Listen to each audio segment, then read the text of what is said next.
professional within the AI industry. But I'm also worried, to be honest, about the world we're creating, and especially for our future generations. I have two small kids. They're 6 and 4 years old. And they're on Roblox. They're on many other platforms. They want to get into the metaverse in future. But we're creating these parallel worlds with all these amazing generative AI solutions and all other technologies we're creating. But we're also distracting the users from the real world we're living in. Hello and welcome to a new episode of Engatika's interview series. I'm your host Anjdeep Kaur, and we're really delighted to have you join us today. Today we have Bart Wienman, CCO of Humans.ai and tech influencer on the show. Welcome, Bart. Thank you. Thanks for having me. The Engatika interview series is a powerhouse of insights from industry experts and influencers from around the world, a platform that provides latest news on AI, automation, and technologies that will help you grow your business. Come be a part of our community, learn, share, and grow with us. So, Bart, I have a couple of questions for you. So, what is exactly generative AI? Generative AI is actually the newest storm field of AI, as we can all see and hear with the latest example of ChatGPT. But looking into the term generative AI, we can see it refers to the artificial intelligence systems that can generate new content based on a set of inputs. This can include things like generating new text, images, or even music. One of the main opportunities of generative AI is the ability to automate the creation of content, which can save time and resources, of course. Also, generative AI can be used to create unique and personalized content. Such as personalized news articles, product recommendations. One great example is a text-to-video solution, where the input is just text. That's the input. A set of data of a human is being used and turned into digital DNA. And by having the text to the video, you can have a personalized message from a person without needing to have that person record the video itself. So we have the text, we have the digital DNA, that's how we call it, and the output is a spoken video. Could be personalized when you connect it to data. So this generative AI can cause a lot of challenges with scaling and the lack of time, the lack of resources, and it's much more efficient. And of course, at the end of the day, when you personalize all these messages, you can enhance the engagement and help businesses to better serve their customers as well. Examples that we can find around us of generative AI. Of course, there are plenty out there. The latest we all have seen passing by over the last 2 weeks is ChatGPT. Sorry, it's ChatGPT by OpenAI. And here you can talk with the computer and ask a question, and the output is just a complete text. It could be a complete news article. It could be an answer to a difficult question you have.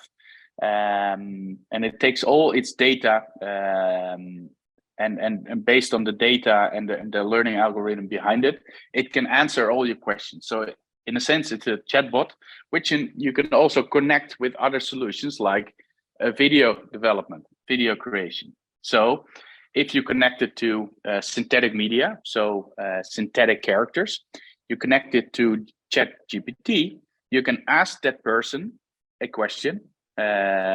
So what's the speed of light? And that person, that synthetic character, based on the information put in by ChatGPT, can answer your question immediately.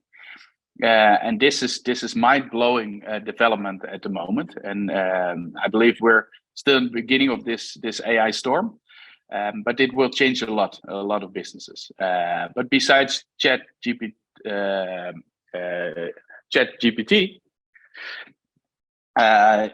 we also know DALL-E, and DALL-E is where you can have the generation of new images. So you want to have a realistic, artistic picture of Amsterdam, where I'm located at, for example. In wintertime, and you put in all these different kind of characteristics in your prompt, and the output is automatically generated. And the same is with Midjourney. Midjourney is more of a community-driven a platform in Discord, where you can ask your questions, your prompts, to get a set of images that you require, and this will scale the whole content creation extremely over time. Of course, it's not perfect yet, but the results are already mind-blowing. Yeah, sure. So there's always a scope of improvement, I'm sure. Right. Yes, definitely. So what are the industries that benefit the most from this AI technology? Of course, marketing, advertising, those are the first that pop to mind. It's the content creation, everything, all the industries where there's content being created, it will benefit from these new technologies. In this case, in the advertising space and marketing, you can personalize messages. Like I said before, for example, we at Humans AI, we have our synthetic characters, which is also generative AI. You use this person in your advertising, online advertising, and you have a set of data, personalized data of the recipient. You connect it to your script, you combine it, and every message on a website, for example, is personalized to that specific visitor. So personalization and scalability combined is where we will see the most benefit in future for the marketing and advertising industry. Of course, media, entertainment, the creation, scalability of new images, new videos, 3D videos as well. Retail, e-commerce, product promotion using these visuals or videos. That's where we will see big improvements. But also healthcare, which is a complete other type of industry. But based on the patient, you can have personalized recommendations. You can have, and we see some great examples already. You can make a scan of your skin and get a personalized, automated. How do you call it? It's please cut this out afterwards. Ointment or something you're trying to convey? No, an advice from the doctor. Okay, advice. Okay, right. Sure. So, generative AI can create. Right. Yeah, generative AI can create digital doctors with a face, with a voice, because voice cloning is one of the great examples as well. But it can give you a personalized advice based on a picture of your skin, saying, okay, there's something wrong with your skin. Let's see a real doctor, get a research, or it says, okay, it's just a mold. Don't worry about it. Nothing's wrong. And these are ways to scale the whole healthcare industry as well. So in a sense, everywhere there needs to be a personalized creation of content, we will see a lot of impact over time, which is really interesting and mind-blowing, in my opinion. Right. So about that healthcare option and healthcare, industry.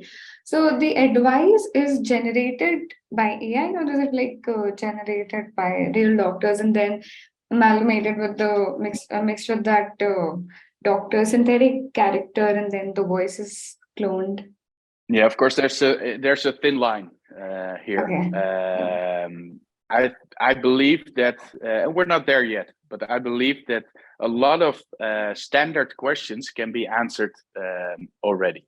If there's a doubt, and of course, the more data we have, the better the advice will be, and this will take time. But AI can give these advices already based on what you can see on the skin. If an advice, let's go into a deeper research on this, or it can give you an advice if you have a wound, what to do with the wound. It can see the size and say, okay, it's too big, you need to go to the hospital. Otherwise, there's no stitches needed. Just use a plaster and clean it with this and this and this. Where normally my mother would give this advice, now you have your AI doctor, in a sense. That's good. That's good. Another great example, just to mention, is on the government side, for example, to collect the voice of the humans, the people, and cluster it into a personalized message for the Prime Minister, for example. And these are projects we're developing as we speak at Humans AI, where we collect the voice and the opinions of all the inhabitants of a certain country. And this is combined, and the most important topics that are not the standard topics everyone knows, but what's under the skin, are collected and are presented during meetings with the Prime Minister, for example, or for a specific topic. So these are really cool new generative solutions based on AI without needing to spend a lot of time on recording this, researching this. It's all automated based on the data that's already out there. Right, that sounds really interesting. So are there any other soundbites you'd like to share with our audience? Yes, because I'm here as enthusiast, as a professional within the AI industry. But I'm also worried, to be honest, about the world we're creating, and especially for our future generations. I have two small kids. They're 6 and 4 years old, and they're on Roblox. They're on many other platforms. They want to get into the metaverse in future. But we're creating these parallel worlds with all these amazing generative AI solutions and all other technologies we're creating. But we're also distracting the users from the real world we're living in. You see a huge increase in obesity, in mental health care problems among the younger generations. And now we're talking about Generation Z, millennials, but we should look at Generation Alpha, which is even the youngest generation. We should look at them and think, okay, what are we creating? And for whom are we creating this? Is it just because we think it's really cool? Or is it because we are going to solve problems? And now in the direction we're working at, creating metaverses, parallel worlds where we're wearing VR goggles, we need to get into these worlds and develop our own reality there. It's a risk. And we need to be careful with getting in touch with people that we don't know that could bully. There are a lot of research already done on the effect of bullying within the metaverse, for example, which will have a much greater impact on the person being bullied because it's experienced much more realistic. There's much more to it. So what I want to share and what I want to stress to all of us within the AI community, the technologies communities, is that yes, we should develop everything that we could imagine, which we're at the moment doing, but also please always keep in mind why we're doing things and look at the ethical side and keep our future generations in mind to make sure it's a safe environment. It's a world people want to be living in, and not with all the chaos we already experience out there at the moment. Right. So why is the most essential part of the problem statement, right? Yes. Yeah. Definitely. Okay. So we need to keep our head straight. Yeah, we need to focus on that one, right? Yes. Yeah. So it's really important because the world is already a chaos at the moment with wars, with climate change, everything that's going on right now. And if we create another parallel world, which is a fake world, then we don't focus on the real problems, and we just get into these new worlds, and because that's where we want to be, because it's more fun. But it extracts us from the real world, and this is a concern I have. So I'm kind of juggling once in a while, as a professional, as an enthusiast, but also as a father of 2 young kids. That's fair. That's fair. Yeah. So thank you so much for sharing your valuable insights with us. For more content, subscribe to Engati and tap the bell icon to access to exclusive content from thought leaders from around the globe. Thank you for tuning in, and we'll see you with new experts soon.